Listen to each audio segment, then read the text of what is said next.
오늘의 에피소드는 시작하기에 앞서서 취미학개론 탐구자 게시판, 그러니까 구독자나 시청자들이 자유롭게 이야기를 나누는 공간이 있는데요. 거기 올라온 사연을 하나 소개해드리면서 시작을 하고자 합니다. 3달 전에 올라온 사연인데요. 유리눈구슬님이라는 분이 남겨주신 사연입니다.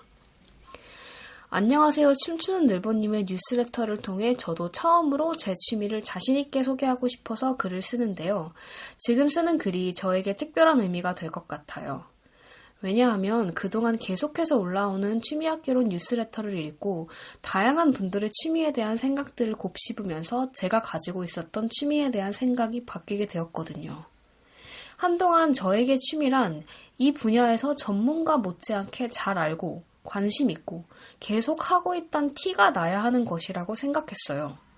열정을 가지고 사람들에게 여러 가지 지식을 펼치며 소개할 수 있어야 하고 중간에 쉬는 텀 없이 꾸준히 하고 있어야만 한다는 생각이 가득해서인지 제 취미를 소개하고 싶다가도 조용히 숨기곤 했어요. 아마 오랜 기간 동안 했지만 그만한 깊이를 가지지 못했다는 아쉬움과 기대감에 미치지 못하는 실력이 들통나기 싫은 저의 소심함이 컸던 것 같아요. 또 5년 정도 쉰 적도 있고 귀찮아서 미룬 전적들도 많아 열심히 하는 다른 취미, 매니아들 앞에서 나도 당당히 취미라고 말할 수 있을까 고민이 되더라고요. 그렇지만 뉴스레터들을 하나둘씩 읽으면서 제 스스로 취미까지 남의 시선을 보면서 거창하게 생각하고 있었구나 깨닫게 되었어요. 또 취미에서만큼은 남들의 시선을 의식하지 않고 오롯이 내가 좋아했고 내가 사랑하고 애정을 둔 적이 있으면 다 되는구나 돌아보게 되었어요.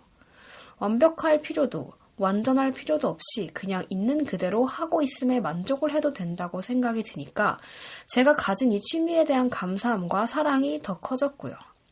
그래서 소개하는 제 취미는 바이올린 연주하기입니다.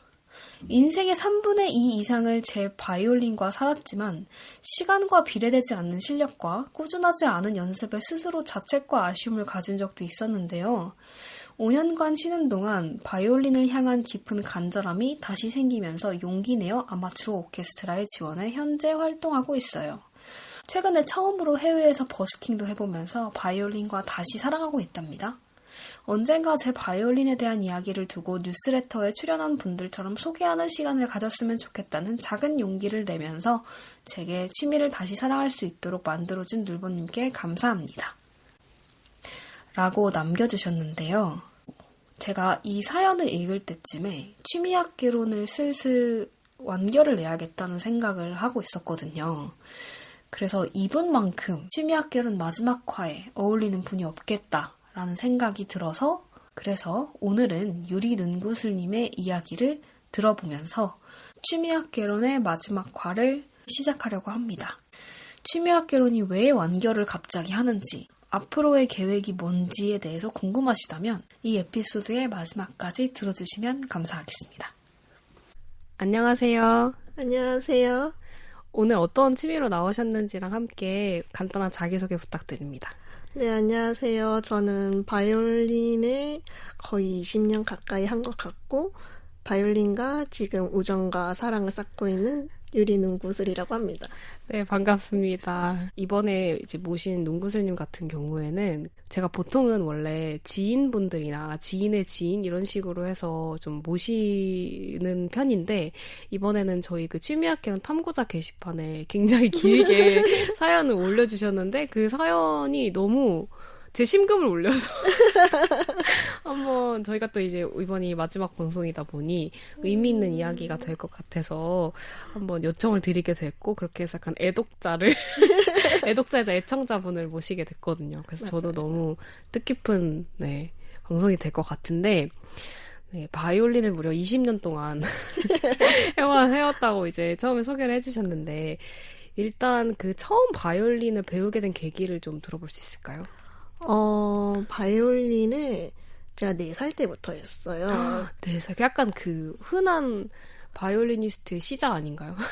그렇죠. 보통 전공하시는 분들은 그렇게 하는데 저는 물론 전공 생각도 없잖아 있었지만 저는 어렸을 때부터 일찌감치 전공은 힘들다라는 생각 때문에 이미 그 세계를 어렸을 때 미리 본 것 같아요. 그 전공의 세계를? 그쵸. 그래서 전공은 아니지만 그래도 너무 좋아하는 나머지 꽤 오랫동안 가져갔던 것 같아요. 4살 때부터 시작했으면 진짜 4살이면은 바이올린도 일단 애기 바이올린이죠. 보통 그쵸? 그쵸. 네.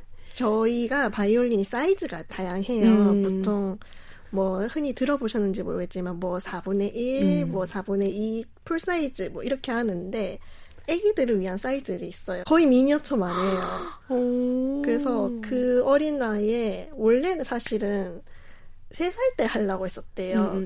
어머니 말에 따르면 이상하게 그 학원을 지나가는데 그 바이올린을 들리더니 제가 갑자기 울면서 안 가더래요. 나 저거 해야 된다고. 그 애가 바이올린이 뭔지도 모르는데 소리를 듣고 좋아하는데 그 학원 선생님께서 애가 하도 오는데 너무 작으니까 너 1년만 더 크고 나서 그때 해줄게 해가지고 4살 때부터 시작했다고 들었어요. 귀여워. 어쨌든 내가 하고 싶어라고 시작해서 하게 된 거네요. 그쵸. 맞아요. 근데 4살이면 되게 바이올린 사실 자세도 좀 특이하잖아요. 어깨에다 이렇게 대고 하는 거니까. 맞아요. 그거부터가 쉽지 않을 것 같은데. 맞아요. 처음에는 듣기로는 이게 바이올린을 왼쪽 어깨에다 대고 팔을 자세를 잡는 게 중요해요. 그쵸. 그래서 처음 한 달 동안에는 한 30초 버티기 하고 내리고 귀여워. 한 1분 버티기 하고 내리고 하는데 그래도 어린 나이에 그 바이올린이 뭐가 좋다고 애기들이 이제 들어와서 하잖아요. 그때 꿋꿋하게 버텼다고 하더라고요. 그게 귀여워. 근데 힘들지만 부들부들 떨면서 이거 하고라고 이렇게 했다고 어머니께 들어보고 어렸을 때부터 좋아했네 싶더라고요.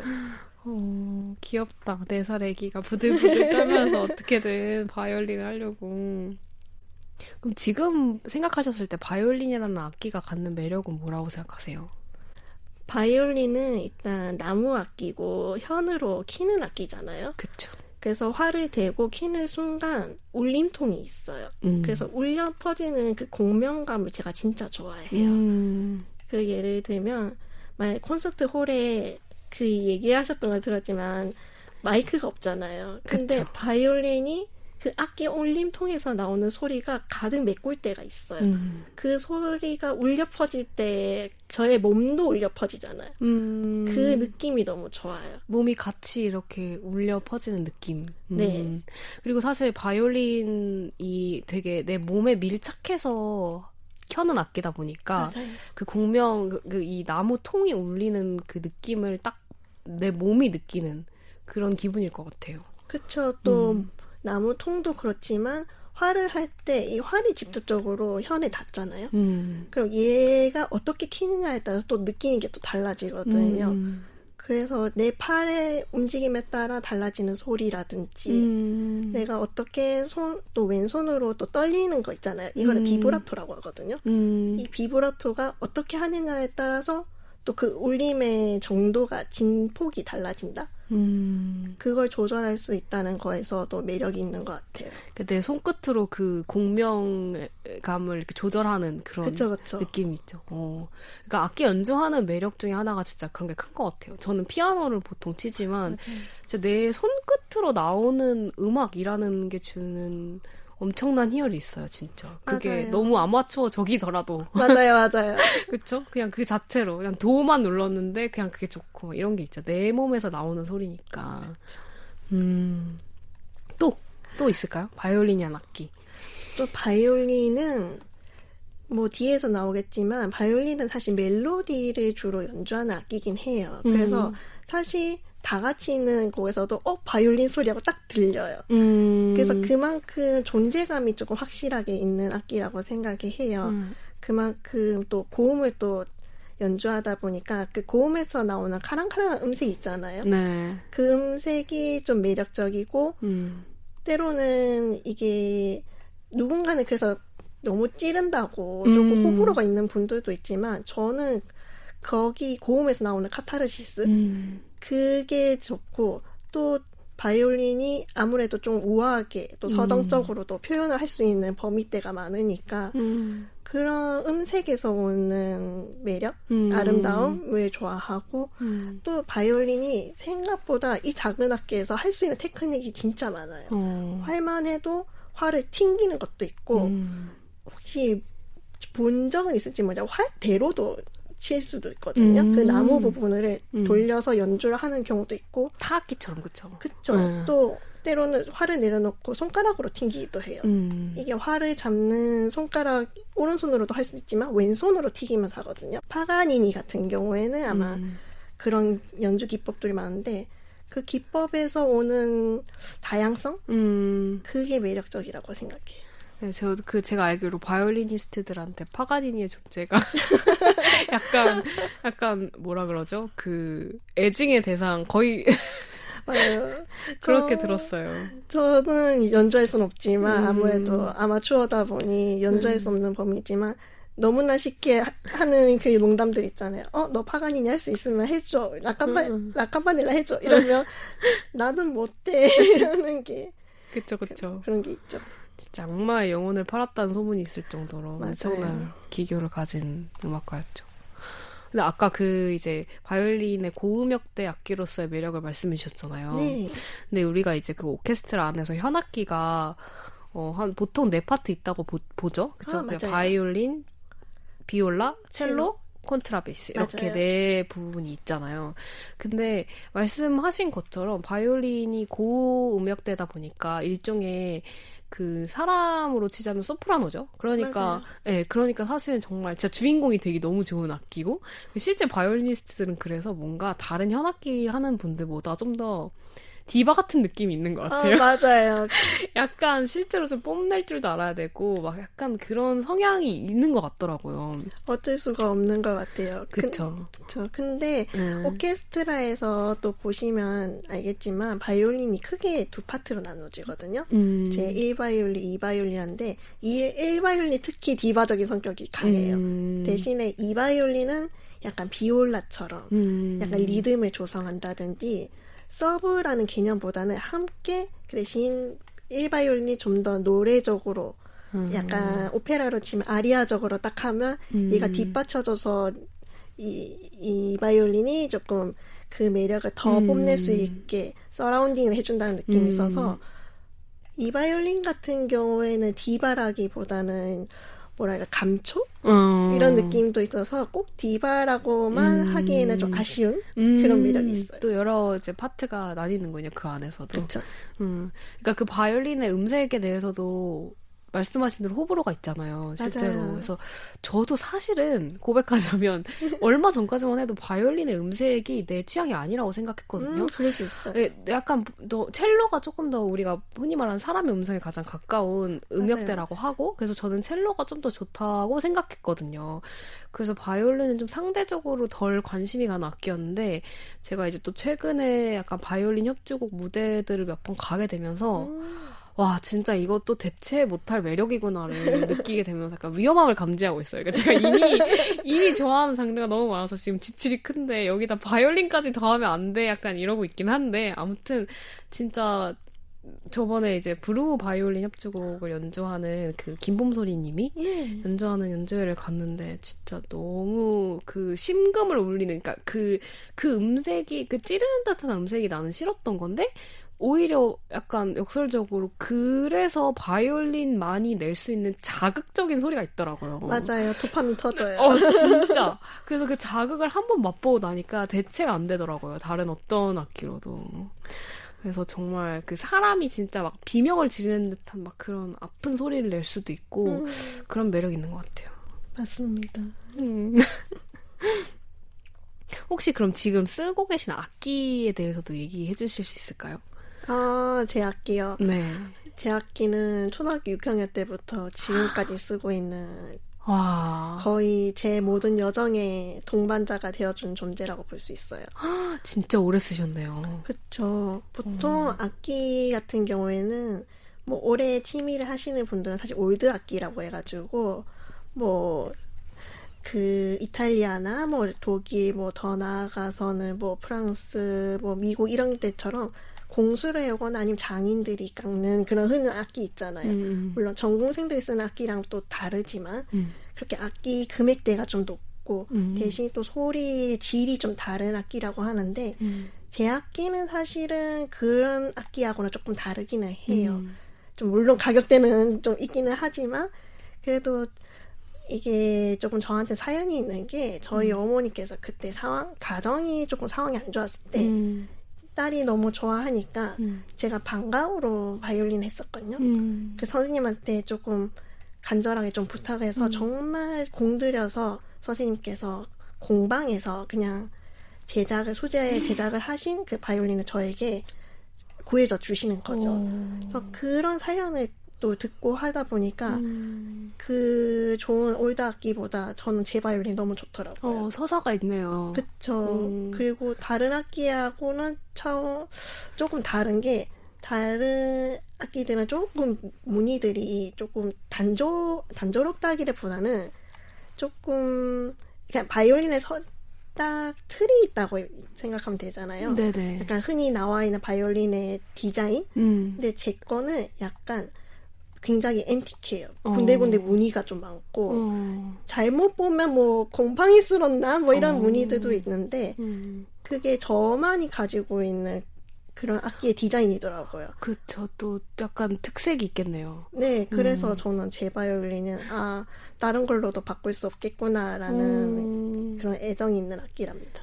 그러니까 이게 약간 피아노 치는 사람들한테는 악기라는 게 사실 소유하기에는 어려운 것들이잖아요. 보통 그렇죠.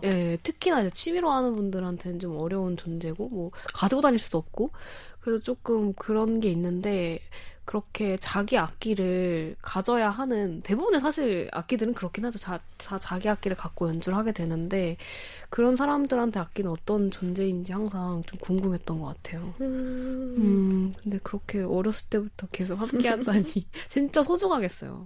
소중하죠. 그만큼 관리에 드는 투자 비용이 너무 크지만. 그러니까 진짜 이게 클래식 악기라는 게 진짜 너무 손이 많이 가죠. 진짜. 맞아요. 근데 정말 모시고 살아야 되는.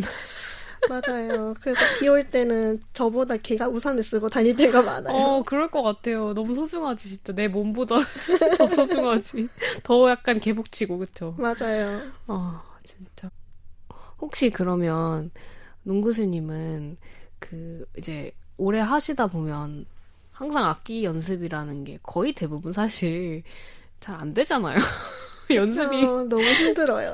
연습이 사실 힘든 게 거의 99고 좋을 때가 1 정도? 그러니까 좋다기보다 이제 잘 될 때가 거의 1이고 거의 대부분 너무 안 돼서 이제 스트레스 받으면서 하는 건데 그럴 때 약간 좀 막 실력이 좀 안 느는 것 같고 막 이럴 때가 분명히 있을 텐데 그럴 때는 어떻게 하세요?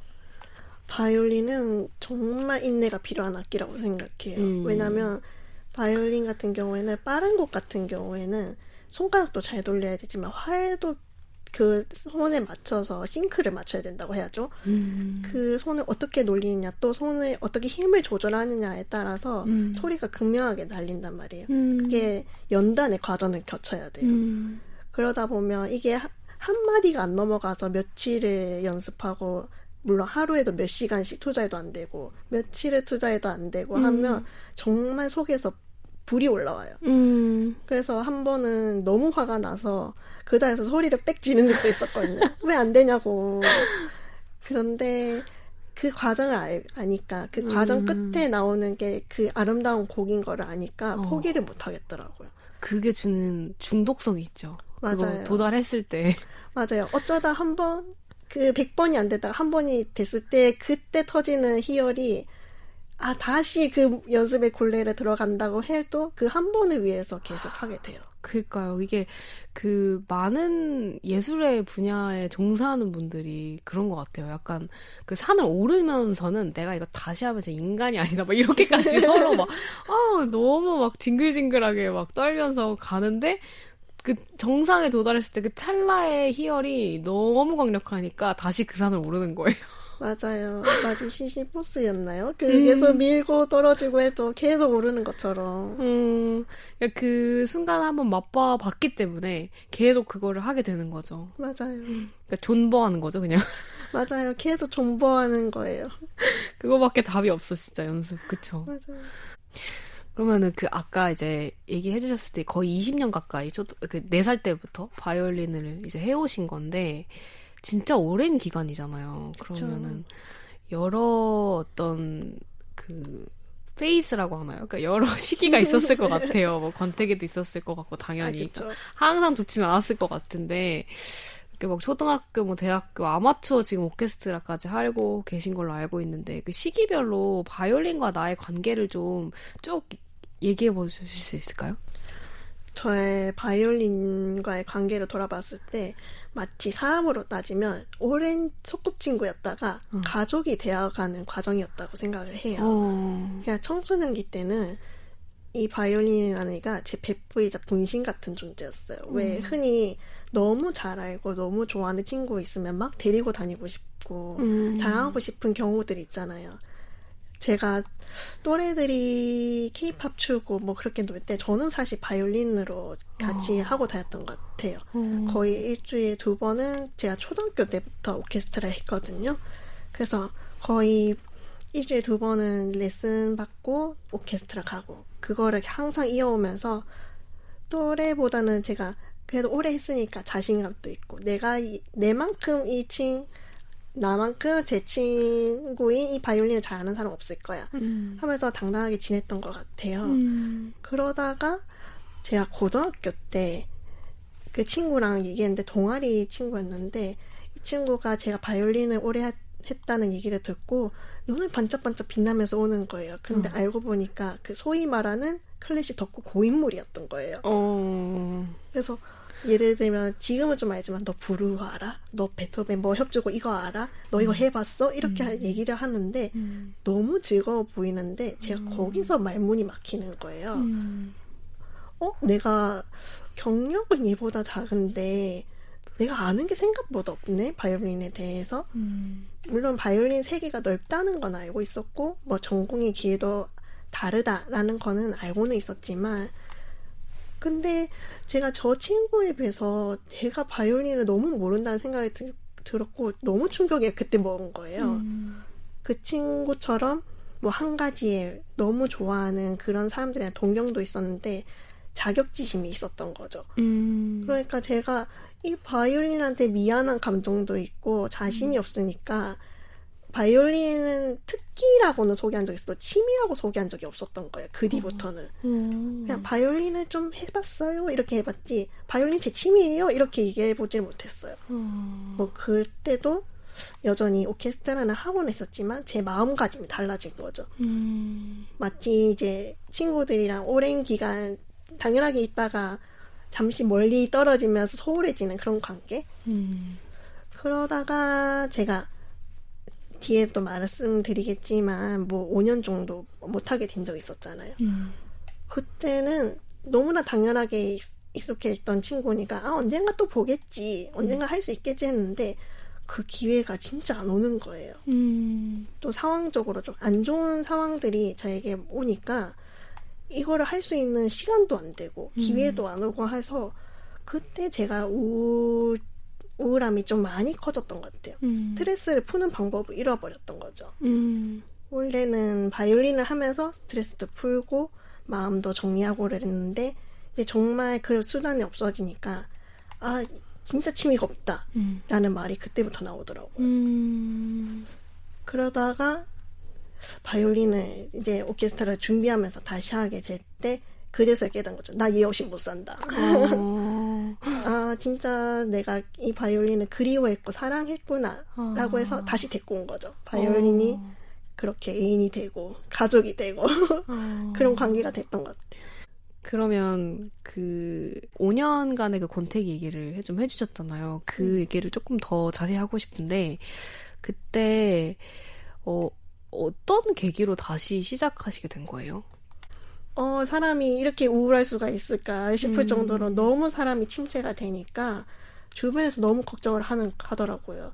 근데 주변에서 제가 바이올린 할 때만큼은 좀 얘가 살아있다라는 느낌이 들었나 봐요. 그래서 저는 원래 취업하고 안정이 되면 그때 오케스트라 들어가겠다라는 마음가짐을 미루고 있었는데 주변에서는 언제 할래? 그냥 너 너무 힘드니까 오케스트라라도 들어가서 조금 기분 전환이라도 해봐 라고 해서 그때 악기를 만졌거든요. 그러면서 제가 또 괜찮아졌던 것 같아요. 그래서 그러면서 권태기가 벗어나기더라고요. 그러니까 그게 다른 사람이 그 말을 해줬다는 게 진짜 찐인 것 같아요. 얼마나 옆에서 봤을 때 그 바이올린 들었을 때의 그 농구슬님이 행복해 보이셨으면 그런 얘기를 했겠어요. 진짜. 너무 감사해요, 그분한테. 그러니까 그게 참 우리가 뭔가를 너무 좋아하는데 그 포기해야 될 순간들이 있잖아요. 뭐 하다 보면은 내 본업에 더 집중해야 될 수도 있고 아니면 다른 삶의 이유에 치여서 못하게 되는 경우가 있는데 그거를 참 미루다 보면은 그러니까 뭔가 어떤 시기가 있겠지라고 사람들이 생각하고 기다리는 것 같은데 저는 좋아하는 마음도 좋아할 수 있을 때 그냥 마음껏 좋아하는 게 제일 좋은 것 같아요. 진짜. 너무 좋은 말인 것 같아요.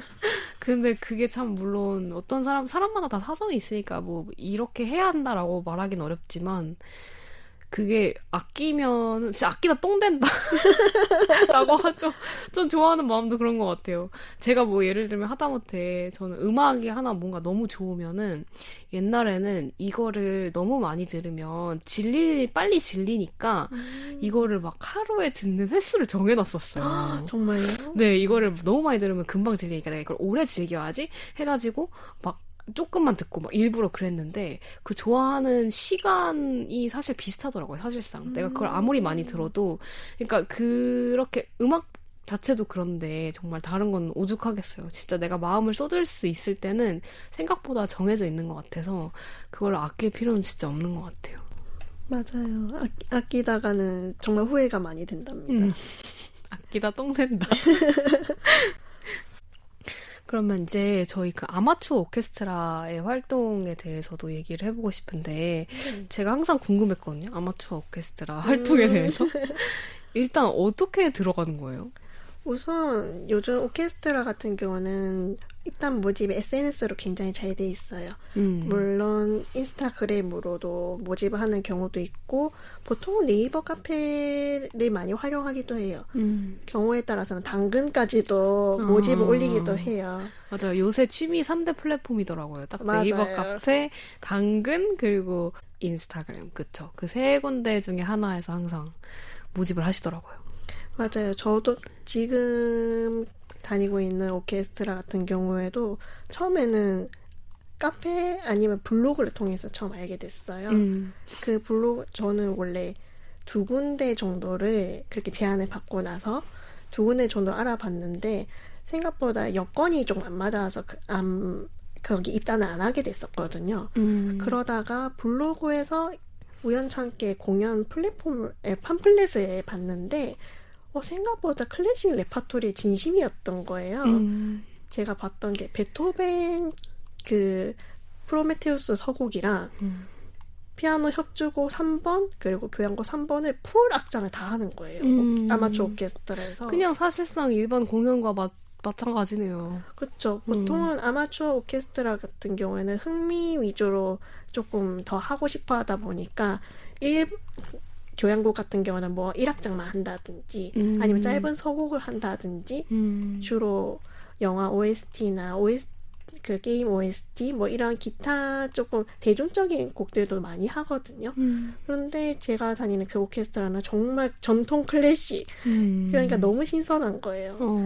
그런데 또 유튜브에도 공연 실황이 있다고 해서 봤는데 잘하더라고요. 그래서 나도 저기에 가보고 싶다 해가지고 어떻게 입단할 수 있을까라고 찾아보다 카페에서 때마침 입단 모집을 하고 있어서 또 오디션을 본다 하길래 오디션 보고 들어가게 됐죠. 오디션을. 오디션은 분위기 같은 게 어때요? 오디션은 직접 가서 하는 게 아니라 자기가 찍어서 보내요.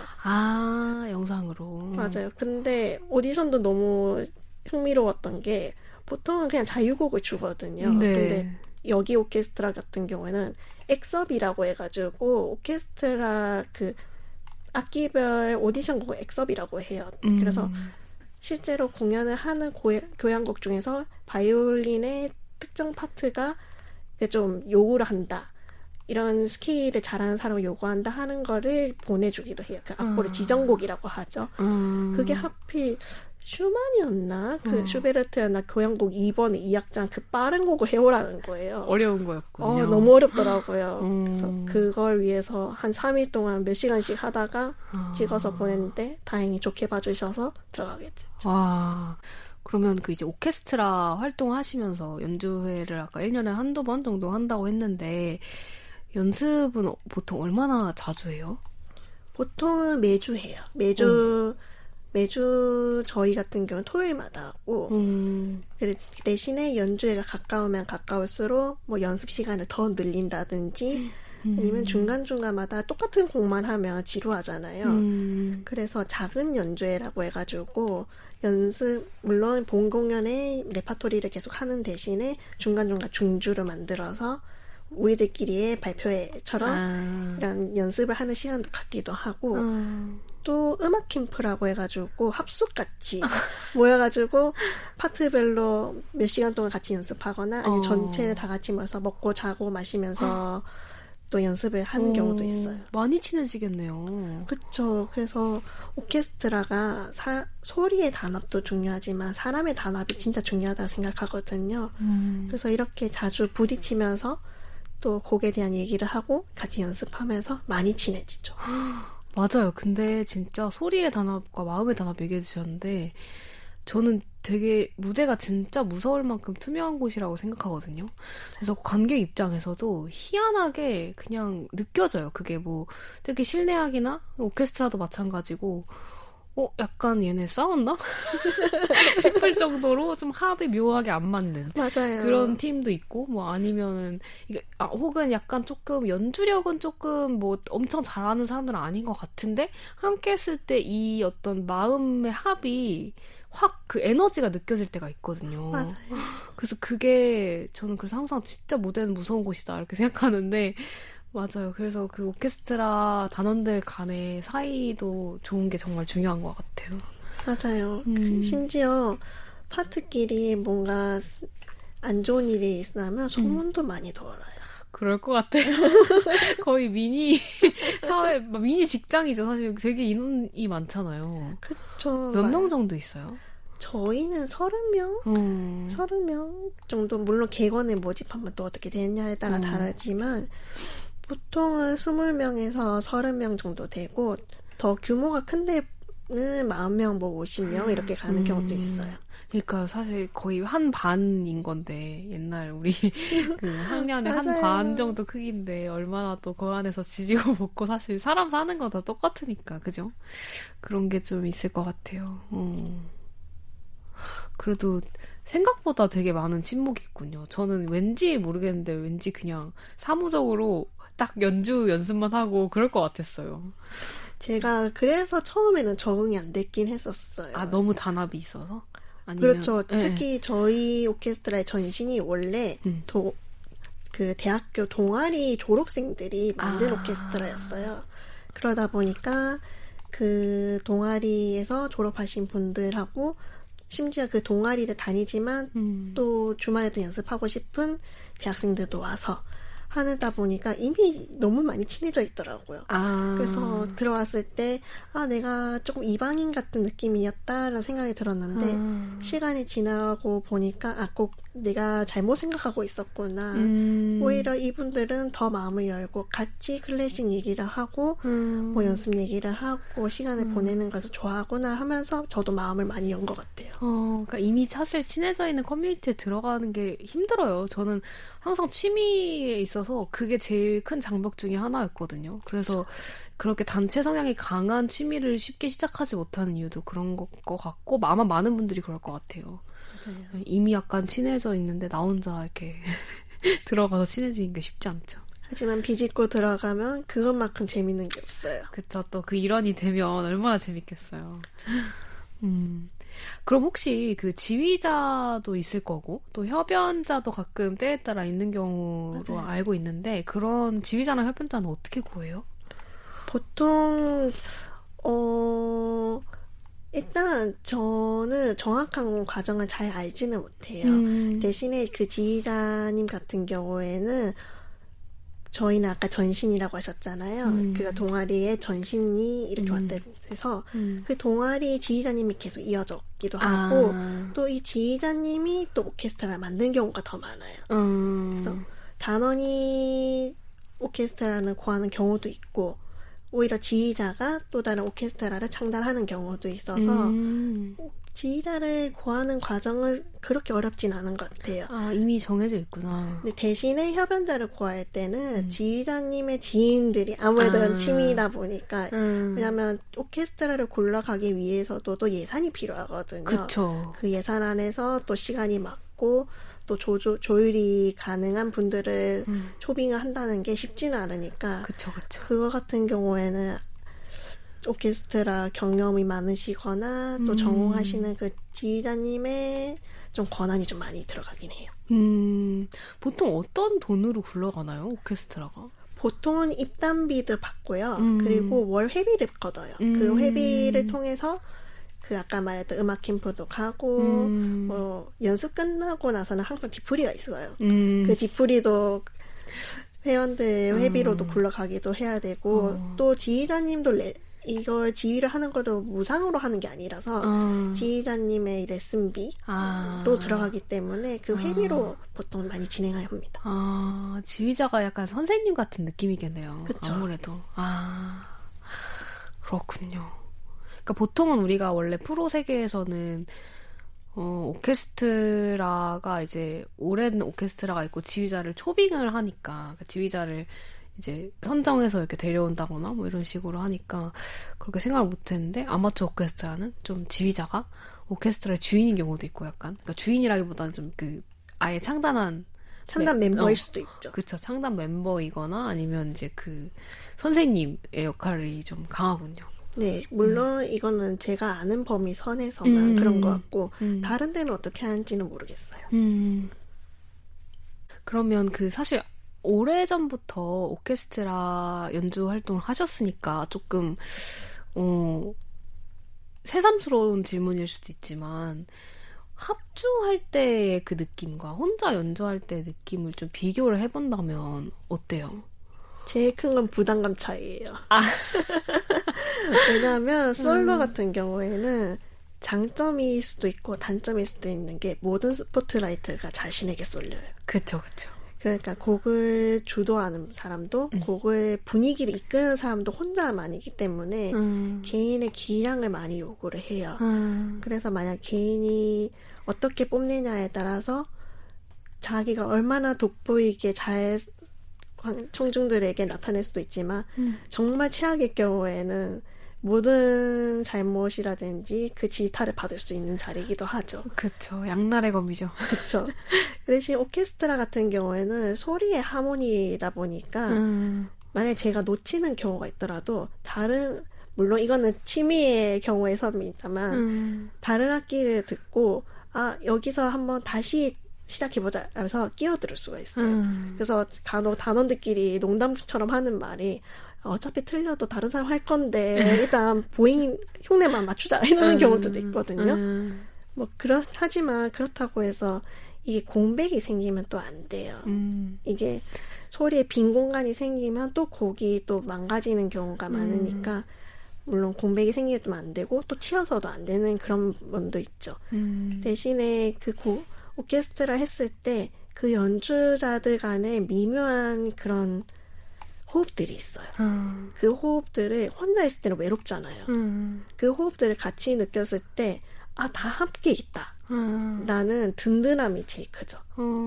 그래서 부담감을 함께 жил어지고 가는 만큼 그 곡에서 우리 함께 마치 배에 있는 항해를 같이 가는 동료가 있다. 라는 느낌이 있어서 그런 점에서 큰 차이가 있는 것 같아요. 진짜 거대한 팀워크죠. 사실 오케스트라는 진짜. 그쵸. 그 순간에 한 음악을 만들어 나간다는 게 몇십 명이. 근데 이게 아까 묻혀갈 수 있다고 하셨는데 사실 악기군마다 좀 다르지 않나요? 관악기 같은 경우는 좀 솔로 부분들도 많고 타악기는 완전 사실 다 솔로고. 맞아요. 그래서 부담감이... 관악기한테는 참 미안한 소리긴 해요. 왜냐면 관악기도 물론 퍼스트가 있고 세컨이 있기도 해요. 한 명만 있는 경우가 생각보다 잘 없거든요. 그 대신 그 파트를 망하는 순간 지휘자님의 눈총을 받을 수가 있어서 그건 단점이죠. 그쵸. 관객들의 눈총도 받고. 맞아요. 근데 이건 사실 프로 오케스트라도 진짜 마찬가지인 것 같아서. 그렇죠. 그래서 관악기가 그날 뭐 잘하면 진짜 큰 박수를 받고 이제 못하면 저기 야유를 받고 그런 거죠. 맞아요. 그쵸. 근데 그런 희열이 있을 것 같아요. 같이 연주했을 때 그 같은 음악을 막 만들어냈을 때 희열이 있을 것 같아요. 맞아요. 그 희열뿐만 아니라 솔로 악기는 약간 곡이 예상이 되잖아요. 내가 그 악곡을 전부 다 아니까. 그래서 재미는 있긴 하지만 예상되는 기대감은 물론 있을 거예요. 있을 거지만 오케스트라만큼 예측 불허함은 덜할 거라고 생각해요. 연주하는 사람 입장에서. 맞아요. 왜냐면 오케스트라 곡 할 때 제 파트만 연주할 경우는 이 곡의 분위기를 알 수가 없어요. 이 곡이 그쵸. 어떤 느낌인지. 그러니까 보통 사람들이 잘 모르는 것 중에 하나가 오케스트라 연주하는 그 분들은 본인의 악기, 파트보라고 하죠. 본인의 그쵸. 악기의 그 부분만 나와 있는 악보를 보잖아요. 그렇죠? 맞아요. 그래서 지휘자만 이제 총보라고 하는 모든 악기 악보를 볼 수 있지만 보통 바이올린이나 뭐 이제 그런 연주하시는 분들은 자기 파트 악보만 보기 때문에 어떤 그러니까 곡의 한 파트만 알고 있는 셈이죠. 근데 그게 이제 딱 맞아요. 합쳐졌을 때 소리가 우리가 듣는 이제 교향곡이 되는 거고. 맞아요. 거기서 오는 예측 불허함 속에서의 기대감이 오케스트라만의 매력이라고 볼 수 있어요. 오케스트라 활동을 오래 해보셨으니까 무대에도 좀 많이 서보셨을 것 같은데 무대에 서는 경험은 어때요? 저는 아까 전에 오케스트라 비유할 때 항해라고 비유했잖아요. 네. 저는 그 무대 경험은 미지의 그 도착지에 도착하는 그 순간이라고 생각을 해요. 그래서 항해를 하다 보면 파도가 덮쳐오고 역경이 다가올 때 과연 도착할 수 있을까 막막함으로 항상 출발을 하잖아요. 그게 연습 과정이라면 무대에 딱 도착하는 무대를 연주하는 순간에는 우리가 그토록 바라고 있던 마치 신대륙을 발견했을 때 그 짜릿함이 있죠. 콜럼버스? 그래서 드디어 우리가 이 곡을 완성했구나. 그 곡을 청중들에게 보여준다는 기쁨이 그 순간에는 가득해요. 물론 무대에 섰을 때 그 긴장감은 어쩔 수 없이 엄청 떨리긴 하죠. 그래 떨려요? 엄청 떨려요. 직전에 청심환 먹는 분들도 있고 와. 심지어 연습하다가 생전 처음 하는 실수도 많이 나오고. 그쵸. 또 무대 위라는 공간 진짜 예측 불허하니까. 근데 그 시작하기 직전에 지휘자님이 그 악장하고 악수하고 나서 이제 튜닝하고 한 10초간의 종적이 나오잖아요. 맞아요. 근데 그때 긴장감은 최고조인데 도파민도 최고조예요. 연주자도 그렇구나. 너무 시작하고 싶다. 나는 그게 약간 관중들은 간접적으로 느낀다면 저희는 그걸 직접적으로 느끼니까 그쵸. 연주하는 사람이 더 하겠지. 너무 좋죠. 제가 원래 가장 좋아하는 순간이에요. 제가 맞아요. 원래 공연을 보러 다니는 걸 원래 모든 공연을 다 좋아하는데 공연에서 언제나 가장 좋은 순간이 그 직전이에요. 딱 그 오케스트라의 경우에는 튜닝하고 말씀하신 그 음악 시작 전에 약간 10초 정도의 정적. 진짜 모두가 이제 음악을 다 들을 준비가 되어 있고 관중들은 이제 음악 들을 준비를 하고 이제 무대에 올라가 계신 분들은 연주할 준비를 딱 하는 순간. 약간 주파수를 맞추는 시간이라고 저는 맞아요. 생각하는데 그 순간의 긴장감, 물론 이 관객이 느끼는 것보다 당연히 연주자들은 더 하겠죠. 근데 그 연주자의 긴장을 지켜보는 이 관중의 입장이 저는 그냥 그때 모르겠어요. 뭐라고 설명해야 될지 모르겠는데 약간 좀 변태 같다는 생각도 저는 가끔 하거든요. 왜냐면 저 사람이 저렇게 긴장하는 걸 왜 나는 왜 이렇게 좋아하지? 막 이런 생각을 하긴 하는데 진짜 그러니까 이 연주자가 이 무대에 서기 전까지의 그 겪었던 과정을 당연히 우린 모르지만 얼마나 많이 연습을 했겠어요. 그리고 얼마나 그거를 보여주기 위해서 진짜 계속 지난한 연습의 시간을 지냈을 거고 이제 드디어 그거를 선보이는 시간이니까 진짜 그 마음이 느껴져서 저는 항상 그 순간을 진짜 좋아하는데 연주자도 그런다니. 그쵸. 더 하면 더 했지 진짜. 그거에 전해진다는 것도 참 감사하기는 해요. 때로는 저희는 아까 말씀하셨던 것처럼 그 수많은 연습 과정을 지켜봤잖아요. 하지만 대중들은 딱 한순간에 보는 거잖아요. 그쵸. 그 일본님께서 팟캐스트에서 말했던 그 말이 생각나는데 공연은 다시 돌아올 수 없는 비극성이 있다고 하셨잖아요. 맞아요. 그 비극성을 저희도 느끼니까 때로는 그 비극성 안에서 다시 돌이킬 수 없는 실수가 나오면 어떡하지? 이 연주 순간은 마지막인데 하면서도 이 순간만큼은 누구보다 최선을 다하고 우리가 잘해왔던 그 시간들이 있으니까 이 순간만큼은 즐겨보자라는 딱 결연한 의지로 나아가기도 해요. 그게 천중들이 전해져서 박수가 마지막에 터질 때 그 순간만큼의 짜릿함은 없죠. 그쵸. 저 박수 받을 때 기분 너무 좋을 것 같아요. 진짜. 해방감이 또 있어요. 그러면. 뭔가 이게 해냈다는 이제 끝났다는 해방감. 맞아요. 뭐든지 그렇죠. 약간 면접 끝나고 해방감. 뭐 그것과 비교할 순 없겠지만 그런 게 있죠. 맞아요. 근데 저는 약간 그게 인생 같아요. 좀 우리가 실수해도 나아가야 되고, 그쵸? 그 무대 위에서 실수했어도 다시 돌아가면 안 되고 그냥 계속 가야 되는 그런 것도 너무 인생 같고 비극적이지만 또 그게 그래서 아름다운 것 같고. 맞아요. 진짜 이 연주자 입장에서 다시 들으니까 재밌네요, 진짜. 이게 저 약간 문득 그냥 들으면서 아마추어 오케스트라라는 어떤 존재에 대해서 계속 생각하게 됐거든요. 그러니까 그냥 사실 관객의 입장에서는 뭐 아마추어 오케스트라 공연을 갈 일은 없잖아요. 대부분 뭐 내 지인이 아니라면. 그래서 근데 이게 그러니까 뭐든지 그렇죠. 사실 아마추어 오케스트라뿐만 아니라 뭐 밴드 활동도 그렇고 우리가 보는 거 혹은 듣는 그 향유자를 넘어서 그냥 참여하고 싶은 욕구가 있다는 게 인간에게 그게 좀 재밌는 것 같아요, 저는. 이거 프로도 아니고, 그러니까 뭘까? 이들의 목적은 뭘까? 이런 생각이 들 때가 있거든요. 그러니까 저는 그냥 하다못해 피아노 취미인으로서도 그냥 저는 연주회를 하지도 않고 뭐 아무런 그게 없지만 난 도대체 이걸 왜 하지? 싶을 때가 있어요. 정말 누군가에게 들려주기 좋은 음악인 것도 아니고 나 혼자 내가 좋아서 진짜 하는 건데 그게 참 뭔가 웃기기도 하고. 어떻게 생각하세요? 아마추어 오케스트라 활동 왜 하시는 것 같으세요? 저는 그 프로 세계에 대한 동경, 그런데 그 도달하지 못한 사람들의 아쉬움이 만들어지는 아마추어 오케스트라의 존재라고 생각해요.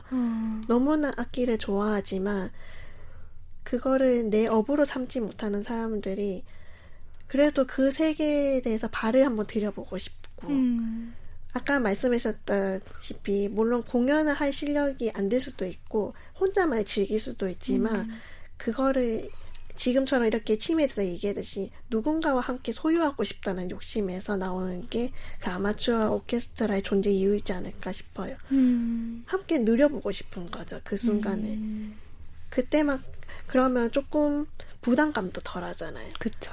나는 프로는 아니니까. 하지만 똑같이 즐길 수는 있다. 라는 그거 하나에서 나올 수 있는 거죠.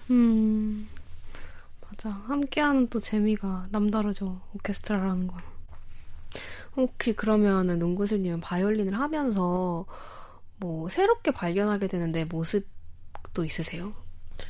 저는 정말 몰랐는데 놀랬던 점이 평상시에 저에 대한 이미지라고 얘기했을 때는 진짜 조용하고 소심한 아이였거든요. 근데 언제 한번 내 주변 언니 오빠들이 하는 말이 음악하고 바이올린 하는 순간만큼 네가 그렇게 카리스마가 있어. 이런 얘기를 하는 거예요. 되게 날카로워진대요. 그래서 생각보다 내가 그런 면이 있다고 평상시에서는 전혀 발견할 수 없는 나의 숨겨진 모습을 발견한다는 점에서 너무 신선했던 것 같고. 네, 그러면 이제 저희가 취미론에 대해서 이제 얘기해볼 시간이 됐는데요. 드디어 왔네요. 그러게요. 저희 그 농구슬님이 그때 처음 적어주셨던 저희 탐구자 게시판에 적어주셨던 사연에서 또 우리 취미학개론의 열정자 맞죠? 애청자로서 취미에 대한 생각이 많이 바뀌셨다고 이제 적어주셨거든요. 그래서 좀 그런 얘기도 좀 들어보고 싶은데 어떻게 취미학개론 어떻게 들으셨나요? 저는 어떻게 보면 바이올린을 취미라고 말할 수 있는 그 계기를 마련해 준 게 취미학개론인 것 같아요. 왜냐면 저는 아까 맨 처음에 말했던 것처럼 바이올린을 취미라고 소개한 거는 정말 얼마 안 돼요.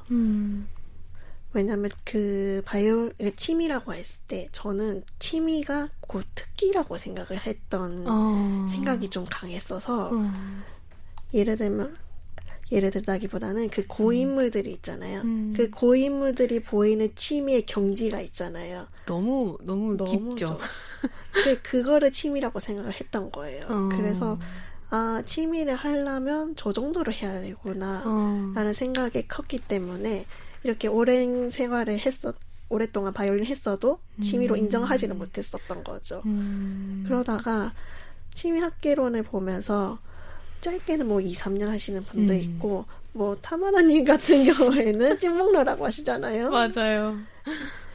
그렇게 소소하게 즐기는 것도 취미고 또 다른 분들의 취미론이 얘기했을 때 무용한 것도 괜찮다라는 표현들도 있던 것처럼 이게 유익하지 않아도 되고 꼭 특출난 것이 아니라도 그냥 내가 좋으면 내가 그거에 대해서 마음이 쏟는 게 다 한순간이라도 있다면 취미가 될 수 있다라는 거에서 제가 정말 생각이 많이 바뀌었던 것 같아요.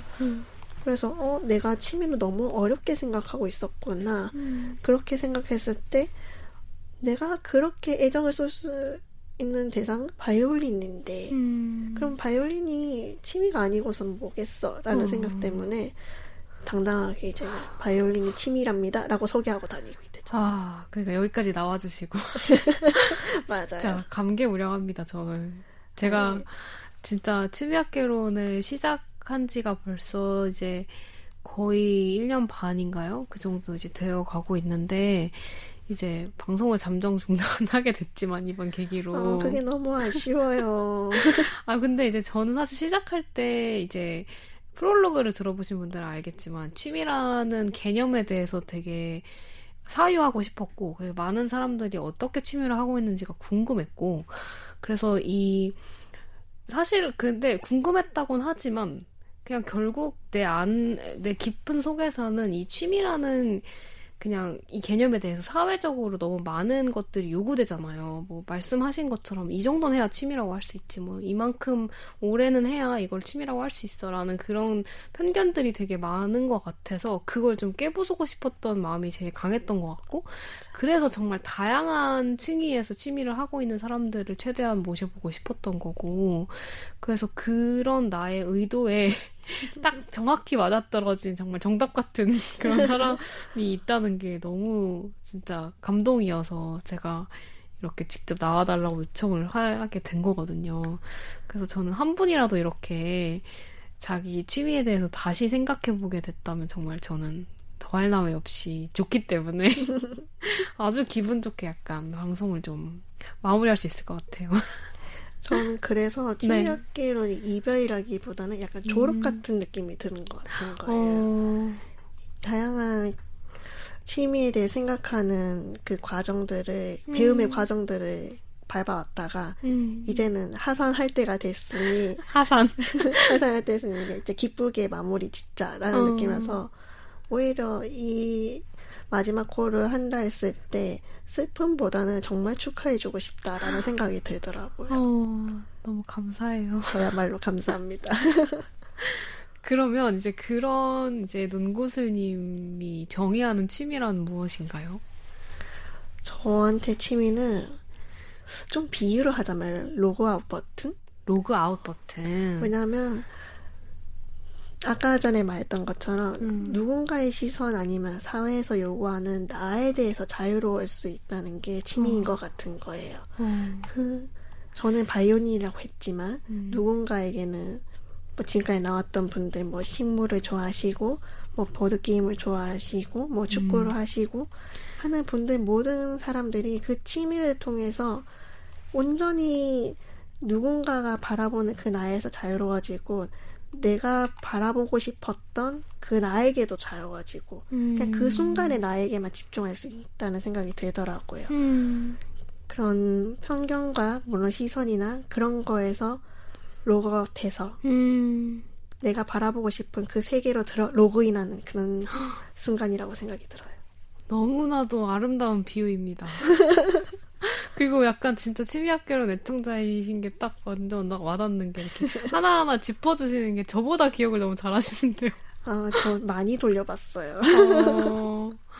진짜 감동이에요. 그쵸. 로그아웃 너무 좋은데요? 그쵸. 약간 여태까지 많은 분들이 해주셨던 얘기를 생각해보고 있는데 보통 이제 본업이랑 많이 분리를 시켜서 얘기를 하시거든요. 그런 면에서도 진짜 로그아웃일 수 있고 그리고 뭔가 본업 말고도 그냥 내 삶, 현실에서도 뭔가 조금 더 동떨어지게 생각해볼 수 있는 것 같아요. 취미는. 맞아요. 그런 면에서 로그아웃 너무 좋습니다. 그러면은 눈구슬님이 생각하는 취미의 효능은 뭐예요? 제가 또 취미를 통해서는 미지의 저를 찾아가는 시간이라고 생각해요. 아까 말했던 것처럼 저는 제가 알지 못하는 저의 모습도 발견하게 되고 또 그 취미를 하는 순간에서는 사실 도전을 하지 않으면 안 되거든요. 바이올린 같은 경우에는 똑같은 곡을 계속 할 수도 있지만 새로운 곡들도 해야 되고 또 오케스트라 같은 경우에는 새로운 사람들도 계속 만나야 돼요. 챌린지. 그쵸. 근데 기존에 있던 나를 생각했을 때는 그게 쉽지는 않잖아요. 자신들이 정해져 있는 그런 한계들이 있기 때문에 그쵸. 나는 이걸 할 수 없어 라고는 부분들이 많은데 일반적인 사회나 직장이나 일이나 업무 같은 경우에서는 쉽게 그거를 깨부수기가 쉽지가 않잖아요. 근데 취미에서만큼은 누구의 질타도 없기 때문에 그냥 나만 알면 되는 거라서 그 순간을 통해서 나를 알아갈 수 있다는 거에서 취미 효능이라고 생각이 들어요. 틀을 깰 수 있다. 틀을 깰 수 있고 또 취미를 통해서는 또 빛나는 사람들을 만날 수 있는 것 같아요. 사회에서는 사실 빛나는 분들도 많지만 계속해서 좀 표현이 그럴 수도 있죠. 찌르기도 하고 조금 화도 나고 힘들어하는 경우들도 그쵸. 다양한 사람들의 군상들을 네. 많이 보지만 취미에서만큼은 행복하게 만날 수 있는 사람들이 많잖아요. 그거를 또 좋은 에너지를 얻고 긍정적인 마인드도 같이 누리면서 나아갈 수 있다는 게 그게 취미의 효능이지 않을까 생각이 들어요.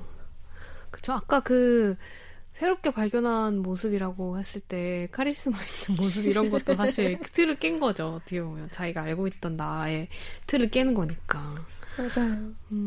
그러면은 눈구슬님은 모든 사람이 취미를 가져야 된다고 생각하세요? 저는 가져야 된다기보다는 가지고 있는데 발견하지 못했다라고 생각해요. 아까 전에 일본님께서 사람들마다 너무 기준이 높을 수도 있다고 했잖아요. 네. 저도 그랬고 심지어 이력서에서 취미를 정해주는 경우도 있더라고요. 취업을 잘 할 수 있는 취업할 때 도움이 되는 취미가 무엇인지. 그게 무슨 취미야. 그쵸. 그런 것처럼 우리는 취미에서만큼 또 눈치를 보는 게 너무 마음이 아픈 것 같아요. 저도 그걸 깨부수는데 너무 오래 걸렸고 근데 그 편견만 자유로워진다면 내가 어디에 마음을 쏟고 있는 것만 발견하면 그게 무엇이든 간에 취미가 될 수 있지 않을까?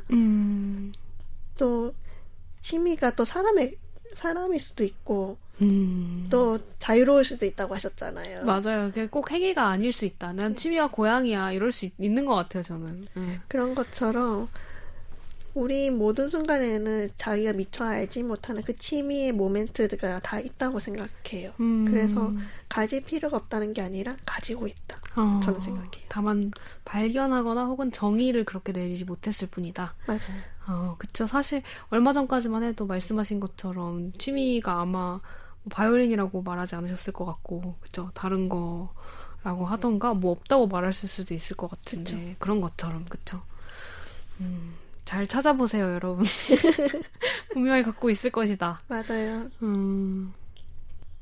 네, 그러면 이제 제가 준비한 질문은 이제 여기까지인데, 혹시 마지막으로 하고 싶으신 말씀 있으실까요? 시간이 이렇게 빨리 갈 줄은 몰랐고요. 아무래도 취미학기론의 마지막이라고 하니까 저는 그래서 늘보님에게 하고 싶은 말이 있어요. 네, 해주세요. 그동안 취미학기론을 통해서 사실 취미의 정의를 내린다는 게 사실 사전적인 의미 뭐 이렇게 내릴 수는 있지만 이렇게 깊은 사고를 하면서 나름대로 우여곡절을 겪고 깊은 생각을 탐구하고 이런 시간들을 가지기 쉽지 않다고 생각하거든요. 근데 그거를 먼저 선두에 나서서 이렇게 열어줘서 저 같은 취미의 생각을 깨부순 사람들도 나올 수 있게 되고 또 다양한 취미들을 이렇게 알아가는 시간도 있어서 저는 너무 재밌었어요. 그 여정에 함께 동참할 수 있다는 거에서. 그래서 너무 감사드렸고 이제는 형태는 달라지겠지만 또 계속해서 인스타툰도 올리실 거잖아요. 그럼요. 그걸 통해서도 다양한 소식들 전해주면서 같이 또 다른 취미학기론의 시작이 기대하면서 했으면 좋겠어요. 항상 응원할게요. 너무 감사합니다. 진짜 이거 무슨, 여러분 이거 제가 짠 거 아니에요? 이거 대본이 있는 것도 아니고, 이거 마치 무슨 짠 것처럼 정말 아름다운 마무리가 되어서 너무 진짜 너무 감동이고, 그냥 약간 사실 이거를 중단할 생각을 계속 하고 있었긴 했지만, 그냥 어떤 또 다른 에피소드로 하나로 이제 그냥 끝낼 생각을 하고 있었는데, 정말 이렇게 짠 것처럼 딱 등장을 해주셔서 너무너무 감사합니다. 오늘 와주셔서 진짜 감사드리고 정말 좋은 이야기 들려줘서 감사합니다. 저야말로 감사합니다. 여태까지 취미학기론에서 24명의 사람들을 만나 24개의 취미를 만나보았더라고요. 하나씩 얘기를 해보자면 먼저 클라이밍 하는 다다님, 도슨트 하는 웃음님, 뜨개질하는 문프레님, 춤추는 승정님, 주짓수 하는 나무님, 클래식 음악 듣는 저, 늘보, 케이팝 덕질하는 수다씨, 지니스, 아리아님, 취미 샤브샤브러 타마라님, 텃밭 농사하는 온느님, 공차는 카니원님, 기록하는 소아님, 차 우리는 문주빌레님, 오르간 연주하는 클레어님, 꽃을 키우고 누르고 꽂는 유광님, 보드게임 만드는 로빈님, 달리는 와니님, 춤추는 뚜번님, 방탈출하는 민물상어님, 식물 탐구하는 여정님, 음악 듣는 오소님, 반짝임 수집하는 주디님, 무용 리뷰 쓰는 곰돌 아버지님, 풍물하는 띵킹님, 그리고 마지막으로 오케스트라에서 바이올린 하는 눈구슬님까지 만나봤습니다. 이분들이 얘기를 해주신 취미의 정의에 대해서도 한번 정리를 해봤는데요. 한번 읊어보겠습니다. 남루한 인생에 빠르게 재미와 멋을 가져다 줄 수 있는 것. 좋아서 하는 일이라 이유가 필요 없는 것. 내가 좋아하는 것을 알아가는 활동. 누가 뭐라 하지 않아도, 누가 시키지 않아도 효용이 없을지라도 굳이 하는 것. 맘 편히 무책임해도 되는 세계. 인생의 든든한 피난처이자 방공호. 자기 만족으로 충분한 세계. 목적성 없이 과정이 재밌는 것. 그리고 3번 이상 해봤고 앞으로 해볼 용의가 있는 것. 내가 나를 새롭게 탐구할 수 있는 영역. What do you do for fun? 이나 What do you usually do on weekends? 에서 나오는 답. 목표나 보상, 계획 없이 왠지 그냥 하게 되는 것들. 힘겨운 삶에 점점이 흩어진 간이 지지대. 지난한 삶을 살아내기 위한 싸움이자 저항. 언제든 나랑 놀 수 있는 친구. 나 자신을 위한 투자. 무언가를 좋아하는 마음을 표현하는 것. 이렇게 다양한 정의가 있었고요. 또 취미의 효능도 정말 많았는데요. 하나씩 읊어보겠습니다. 무언가를 좋아하는 내 모습을 보고 나 자신을 더 좋아하게 됨. 자기 효능감과 자존감이 올라감. 세상을 색다르게 바라보는 렌즈를 이식받을 수 있음. 나도 모르게 가졌던 편견을 깨볼 수 있음. 무기력하고 힘들 때마다 나를 건져줌. 삶의 지혜를 배울 수 있음. 아무도 안 시킨 일을 할 때의 진짜 내 모습을 알아갈 수 있음. 일상의 행복을 좀 더 촘촘하게 배치할 수 있음. 새로운 능력치를 개발할 수 있음. 똑같이 흘러가는 일상에 신선한 활력을 불어넣을 수 있음. 다른 사람들과 타협하느라 내가 발산하고 싶었으나 자제하고 있었던 걸 회복할 수 있음. 새로운 나의 모습을 발견할 수 있음. 일상의 리듬을 만들어줌. 연결될 수 있는 기회가 많이 생김. 더 다양한 감각이 발달할 수 있음. 스스로 자율적으로 선택할 수 있는 무언가가 있다는 것만으로 성취감을 줌. 본업에서 익힌 능력을 재미를 위해 다시 실험해 볼 수 있음. 세상을 바라보는 관점이 넓어짐. 삶이 버거울 때마다 나를 환기시켜주고 왜 이 버거움을 견뎌야 하는지를 알려줌. 이렇게 있었습니다. 이렇게 24명의 사람들의 모든 취미를 얘기를 하고 나니까 정말 제가 다양한 취미와 정말 다양한 사람들을 만났다는 게 실감이 나는데요. 하나하나 생각이 많이 나고 그분들이 들려주셨던 이야기들 그리고 한 명 한 명의 반짝이는 눈빛들 그런 게 생각이 납니다. 취미학개론을 완결을 내는 이유는 사실 간단합니다. 24화까지 오고 나니까 제가 처음 하고 싶었던 취미의 정의를 넓히는 일 그리고 취미에 대해 갖고 있던 궁금증을 어느 정도 답을 찾았다는 생각이 들었기 때문인데요. 저는 취미학개론을 시작할 때 생각을 해보면 취미라는 개념에 대해서 조금 더 깊이 있는 사유를 해보고 싶었고 이 세상이 정의하는 취미보다 조금 더 넓은 개념의 취미를 탐구하고 싶었던 것 같아요. 그래서 많은 사람들의 이야기를 들어보고 각자 취미를 어떻게 정의를 하는지 어떤 식으로 취미를 하고 있는지 그런 이야기들을 담아보면서 취미의 정의를 같이 넓혀갔으면 좋겠다는 게 저의 목적이었고요. 1년 반 동안 24명의 사람들이나 만나고 좋은 이야기들을 담을 수 있어서 너무 좋았습니다. 이걸 듣는 탐구자 여러분들도 취미학개론을 통해서 취미의 정의에 대해서 다시 생각해보고 취미를 조금 더 넓은 시선에서 바라볼 수 있게 되었다면 정말 행복할 것 같습니다. 그래서 일단 잠정적으로 취미학개론은 시즌 1을 마무리합니다. 다음 시즌으로 새롭게 돌아올 수도 있고 아니면 좀 새로운 소식으로 찾아올 수도 있을 것 같아요. 이렇게 쭉 정리하고 보니 제가 남기고 싶은 마지막 말은 딱 한마디입니다. 누구의 눈치도 보지 말고 각자만의 방식으로 취미하세요.